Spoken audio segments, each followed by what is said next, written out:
بسم الله الرحمن الرحيم.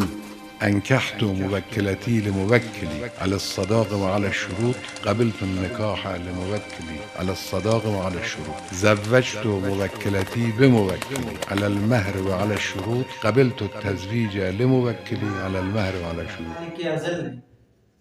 اپنے کلام بے بدل میں جب معاشرے کی بنیادی اکائی یعنی یونٹ یعنی خاندان کا تعارف کرانا شروع کیا تو اس کے تعارف کے اندر خدا نے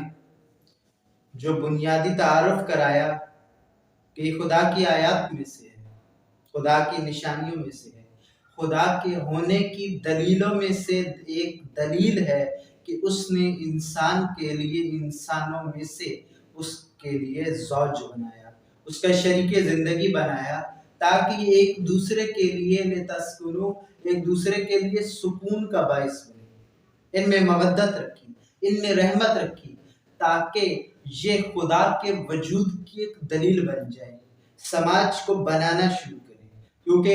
سماج کو جب ہم دیکھتے ہیں تو علم سماجیات کے ماہرین کا یہی کہنا ہے کہ معاشرے کے اندر خاندان ایک چھوٹا سماج ہے، اور جب بہت سے خاندان ملتے ہیں یعنی بہت سے چھوٹی سماجی اکائیاں ملتی ہیں تو وہ ایک بڑے سماج کو تشکیل دیتی ہیں۔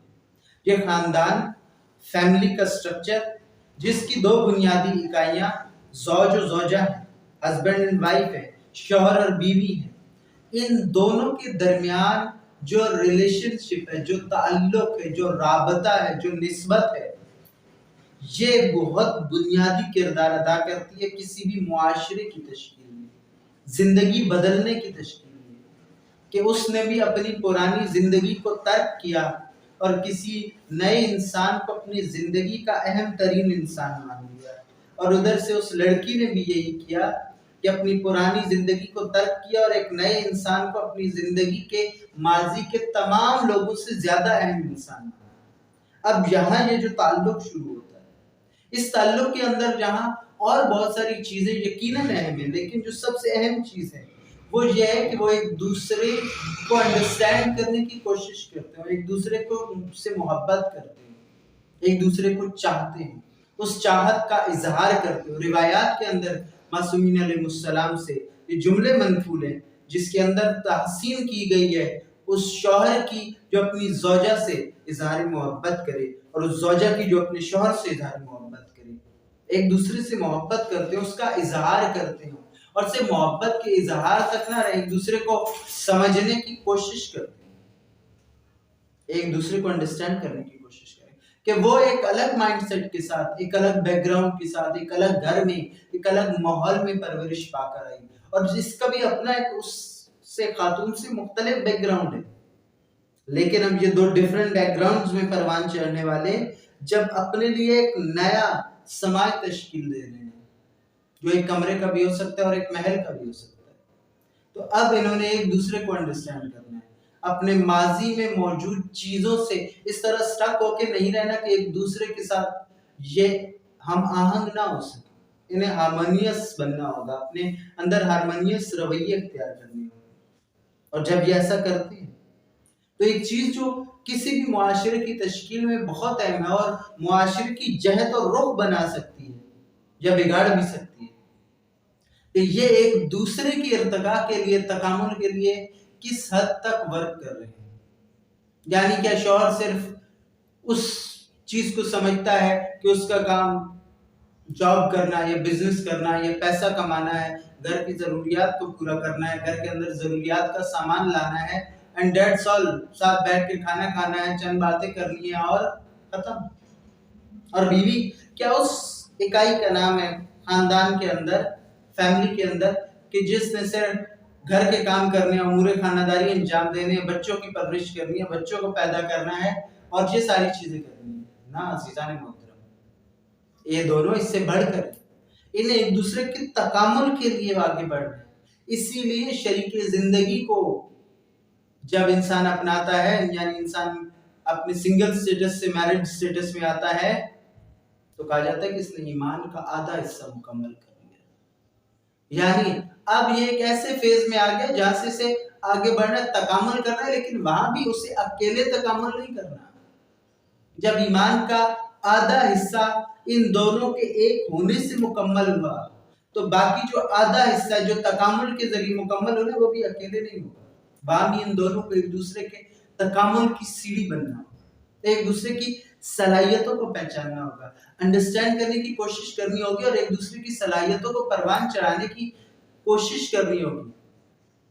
مثلا میں مثال دوں کہ اگر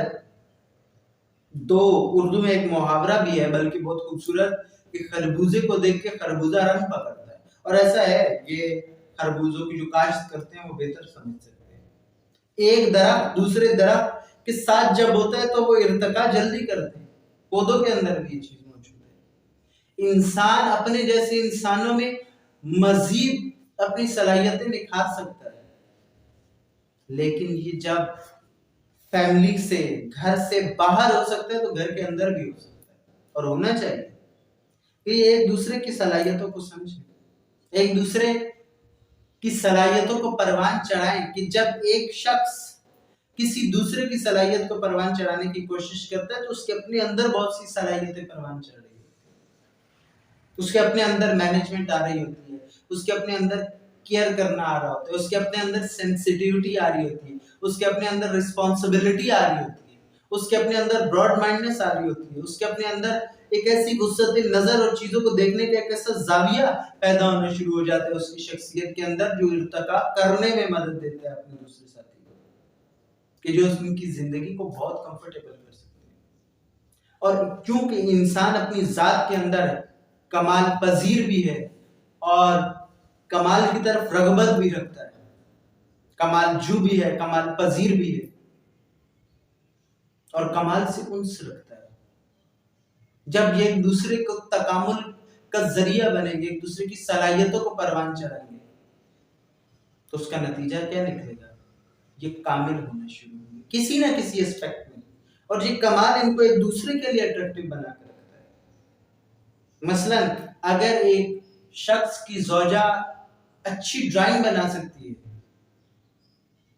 اب یہ شخص پر ہے کہ وہ اس کو کس طرح سے آگے لے کر جا سکتا ہے.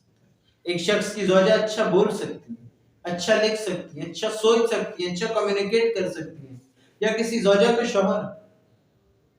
جس کے اندر صلاحیت موجود ہے، اب اس کو نکھارنا ہے، اس کو کمپینین شپ دینی ہے، اس کو حوصلہ دینا ہے. کیونکہ زندگی زوج و زوجہ ہونا، زوجیت ہر زیرو کے اندر پائی جاتی ہے. پودوں میں بھی ہے، جانوروں میں بھی ہے، چرند میں بھی ہے، درند میں بھی ہے، پرند میں بھی ہے. لیکن انسان کی اور ان باقی مخلوقات کی زوجیت میں فرق ہے. اس فرق کو ہمیں سمجھنے کی ضرورت ہے.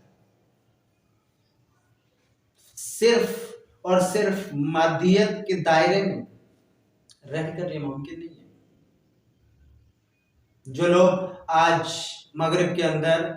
فیمنزم کے نام پر شادی کے انسٹیٹیوشن کو ایک قید سمجھتے ہیں، وہ کیوں سمجھتے ہیں؟ کیونکہ ان کے معاشرے کے اندر شادی قید ہی کا نام ہے، اور مشرق نے بھی جو پیش کیا اس میں شادی قید کا نام ہے، جہاں کسی بھی انسان کی ساری صلاحیتیں دب گئی، اس کی زندگی کا ایمبیشن ختم ہو گیا، ایمبیشیسنس ختم ہو گئی، اس کا سارا چارم، پیشن ختم ہو گیا.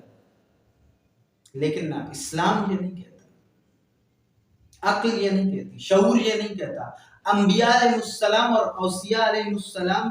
کا سلسلہ تعلیمات یہ نہیں کہتا، بلکہ سلسلہ الہیہ ان ایک دوسرے کو، ان لباس کے ذریعے صرف اور صرف ان کے لسٹفل ریلیشنز کے اوپر بات نہیں کر رہا، یا ان کی سوشل سیفٹی کے اوپر بات نہیں کر رہا، بلکہ ان کی کریکٹر ڈیولپمنٹ کے اوپر بھی بات کر رہا ہے. کریکٹر ڈیولپمنٹ کے اوپر، کریکٹرسٹکس ڈیولپمنٹ کے اوپر. اور اسی کو ہمیں انڈرسٹینڈ کرنا ہے. اور اگر ہم انڈرسٹینڈ کرنا شروع کر دیں، مثلا بہت ساری چیزیں ریزسٹنٹ ہوتی ہیں. آپ کے یہاں بچہ ہے، یا کسی اسکول میں ایک بچہ ہے، ٹیچر کے پاس، ٹیوٹر کے پاس، اور وہ اس کو پڑھاتا ہے، اس کے اندر بہت ساری صلاحیتیں، وہ اسے کہتے ہیں تم کر سکتے ہو، یو کین ڈو اٹ.